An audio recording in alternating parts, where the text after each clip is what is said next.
Bienvenue sur Africa 24 dans cette nouvelle édition de l'Africa Tonight. Voici les titres de l'actualité. La CEDEAO maintient ses sanctions à l'encontre du Mali. Une mesure décidée ce 25 mars lors d'un sommet extraordinaire au Ghana. La situation politique en Guinée et au Burkina Faso était également au menu des discussions. La Côte d'Ivoire sera le pays hôte de la prochaine foire commerciale intra-africaine. Une convention d'accueil a été signée ce 25 mars lors d'une cérémonie présidée par le chef du gouvernement, Patrick Achi. Et puis la défaite du Cameroun lors du tour aller des barrages de la zone Afrique dans le cadre des qualifications au Mondial 2022. Les Lions indomptables se sont inclinés face aux Algériens sur un score de 1-0. Les détails à suivre dans ce journal. Mais tout d'abord, ce 26 mars était un jour de vote au Zimbabwe. Les citoyens étaient appelés aux urnes dans le cadre des élections législatives et locales partielles.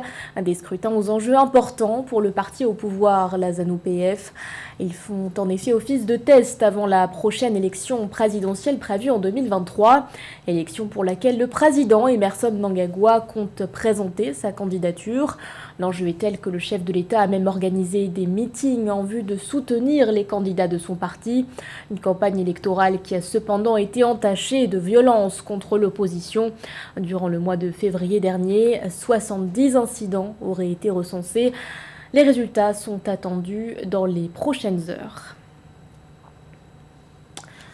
Malgré l'ordonnance émise par la Cour de justice de l'UEMOA, la CEDEAO maintient sa ligne de conduite au sujet du Mali.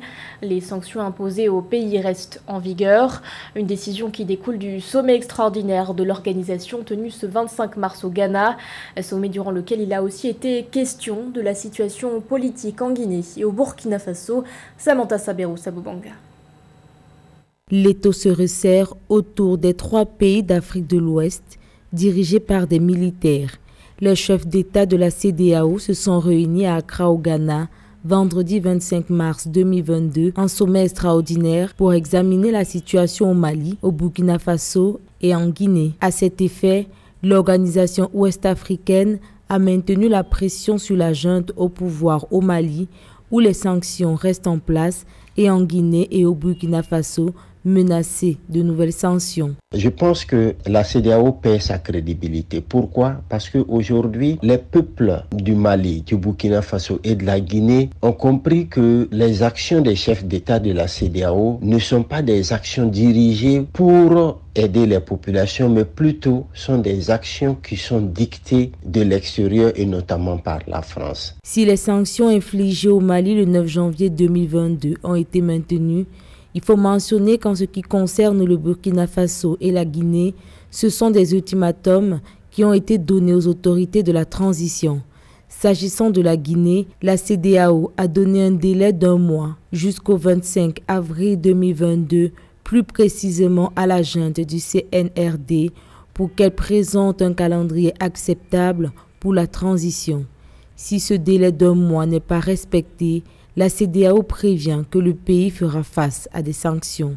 Au lieu que la CEDEAO se positionne en position de conflit avec les États qui ont des difficultés diverses, elle doit plutôt chercher à faciliter la paix, à faciliter l'avènement d'une transition réussie et à aider les peuples, parce que les sanctions ne frappent pas les autorités qui sont en place, mais les sanctions frappent plutôt les populations qui ont du mal à pouvoir améliorer leurs conditions de vie lorsque ces sanctions leur sont imposées.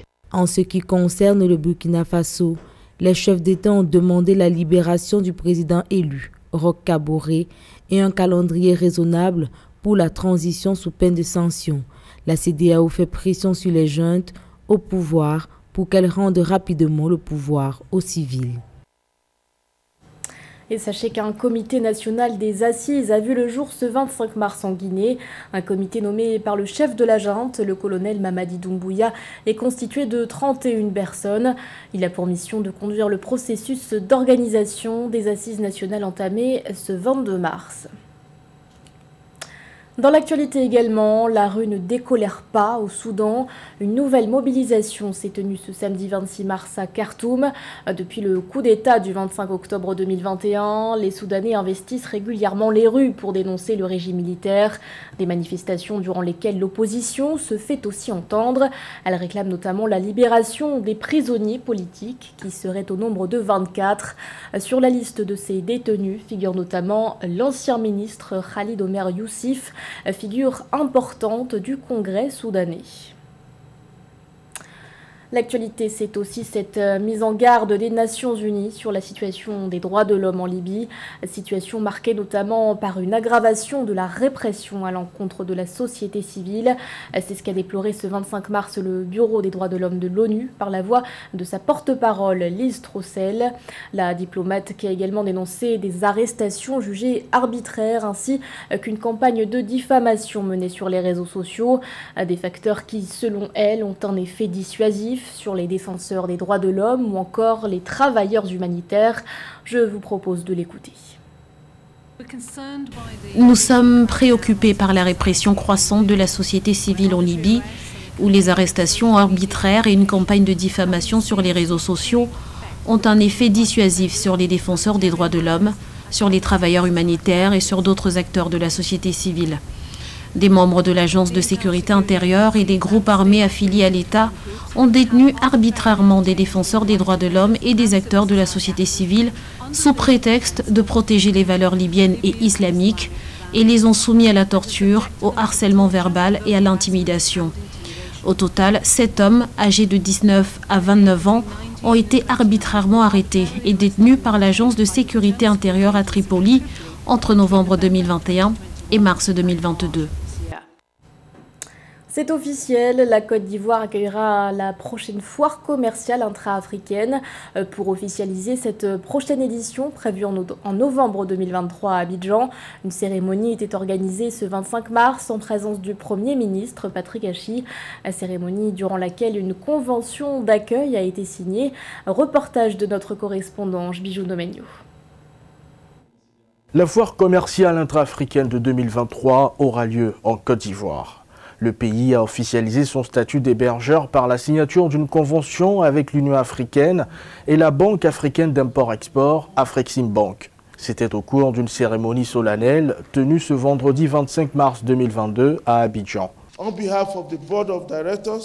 Au nom du comité consultatif d'Afreximbank, je remercie le président Alassane Ouattara, son Excellence le Premier ministre Patrick Hachi, tout le gouvernement et la population de Côte d'Ivoire d'accepter accueillir la 3e édition de la foire commerciale intra-africaine.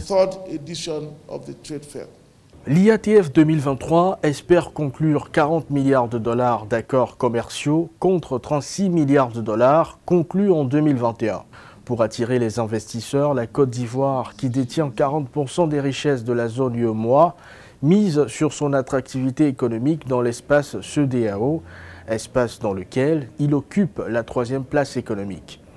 Dès l'annonce officielle du choix de notre pays pour accueillir la 3e édition de l'AITF, un travail collectif considérable a été entrepris et se poursuit entre le gouvernement ivoirien et des acteurs du secteur privé ivoirien et le conseil consultatif de l'AITF. Cette plateforme, en fait, sera une occasion pour montrer à la face du monde le savoir-faire ivoirien, pour montrer également à la face du monde l'ensemble des produits et des services qui sont produits en Côte d'Ivoire et pour permettre à notre secteur privé d'interacter avec les secteurs privés africains de d'autres parties de l'Afrique australe, de l'Afrique centrale, de l'Afrique du Nord, etc.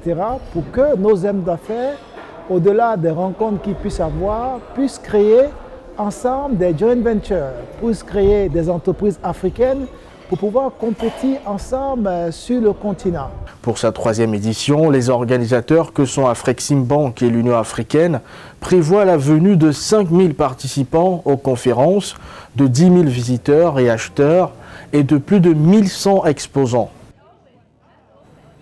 La Côte d'Ivoire qui par ailleurs vivait au rythme du festival Dikoko d'Abidjan, un festival d'humour qui a réuni des talents venus d'Afrique francophone mais aussi du Canada ou encore d'Europe. Pour ces humoristes en quête de visibilité, cet événement était synonyme d'opportunité. Reportage de notre correspondant Roberto Bogbe.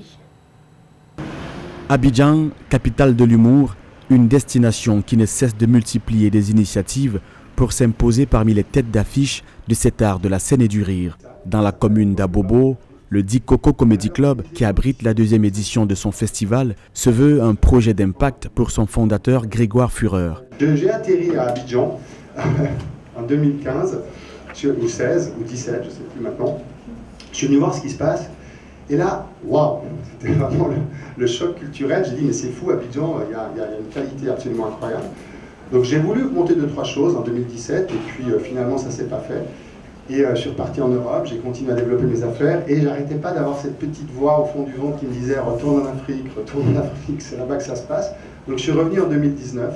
Abidjan se veut la capitale de l'humour africain, une compétitivité qui a le mérite de mieux développer ce secteur dans une Afrique francophone, terre d'éclosion de talents, en quête d'opportunités. Dikoko Comedy Club est pour Omar Defonzu, humoriste gabonais, une véritable niche pour les futurs talents. On attend juste que cet événement donne une nouvelle impulsion à l'humour africain, que ça motive et que ça déniche de nouveaux talents. Parce que nous, avec plusieurs années comme ça, on peut se dire qu'on peut aller à la retraite tranquillement et à la relève qui est assurée. Professionnaliser l'humour africain est l'ambition du Dikoko Comedy Club. La programmation quasi quotidienne des spectacles, avec des humoristes confirmés et de nouveaux talents, offre une large palette à un public diversifié. À travers cette salle de spectacle, Grégoire Fureur, le fondateur, entend accompagner l'émergence des comédiens ivoiriens et africains sur la scène internationale. C'est une trentaine de représentations. Un mot de sport à présent avec un point sur le tour aller des barrages de la zone Afrique dans le cadre des qualifications mondiales 2022. Une journée marquée notamment par la défaite du Cameroun qui s'est incliné face à l'Algérie sur un score de 1-0. Mais rien n'est perdu pour les Lions qui affronteront de nouveau les Fennecs le 29 mars. Un reportage de notre correspondante Joël Ballot.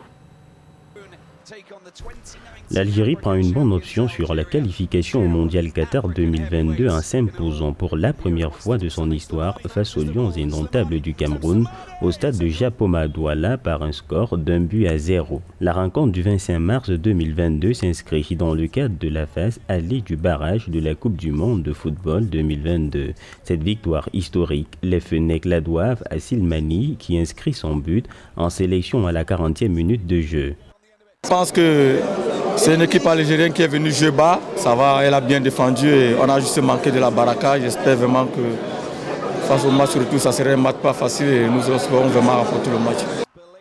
À domicile, ce sont pourtant les Lions indomptables du Cameroun qui ont dominé la première période avec un taux de possession de 58%, mais créent très peu d'occasions à la première mi-temps. Au retour des vestiaires, les poulains du sélectionneur Rigobertson démarrent avec un esprit revanchard. Malgré la domination offensive camerounaise, les poulains du sélectionneur Son Bahanak ne se montrent pas dangereux et le score ne changera pas jusqu'au coup de sifflet final. On fait une bonne entame de jeu.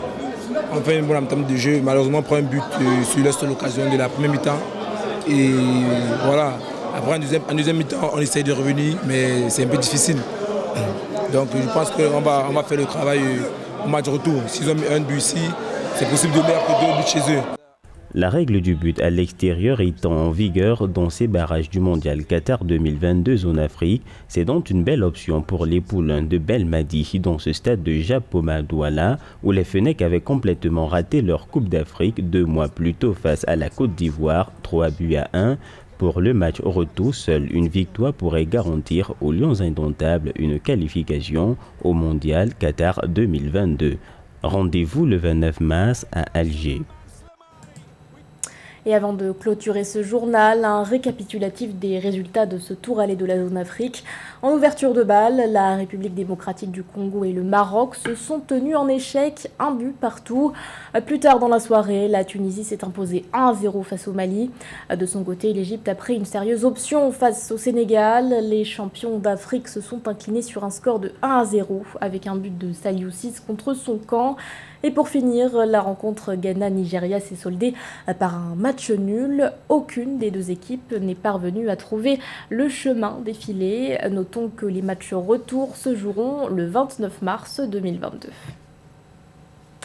Ce journal a été réalisé par l'ensemble de la rédaction. Merci de votre fidélité. L'actualité continue sur Africa 24.